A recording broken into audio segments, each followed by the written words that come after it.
এখানে ঢাকা মেট্রোপলিটন এবং ঢাকা দক্ষিণ সিটি কর্পোরেশনের মনোগ্রাম সহ এই সাইনবোর্ডটি পথচারীদেরকে বলছে রাস্তা পারাপারে ফুটওভার ব্রিজ ব্যবহার করুন। খুবই ভালো একটি জিনিস।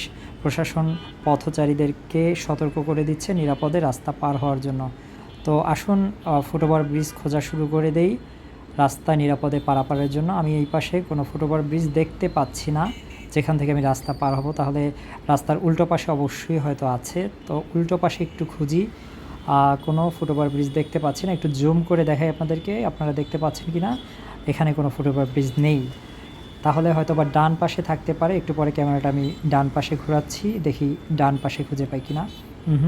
ব্যর্থ, এখানেও খুঁজে পেলাম না। ডান পাশে নেই। আসলে এখানে কোনো ফুটওভার ব্রিজই তৈরি করা হয়নি। আমি বাম পাশেও কিছুক্ষণ পরে ক্যামেরাটা ঘুরিয়ে আপনাদেরকে দেখাবো, সেখানেও খুঁজে পাবেন না। প্রশাসন আমাদের নিরাপত্তার কথা চিন্তা করে এখানে সাইনবোর্ড লাগিয়ে রেখেছে নিরাপদে রাস্তা পারাপারের জন্য ফুটওভার ব্রিজ ব্যবহার করুন, কিন্তু তারা কোনো ফুটওভার ব্রিজই তৈরি করেনি। এখানে 1 কিলোমিটারের মধ্যে কোনো ফুটওভার ব্রিজ নেই।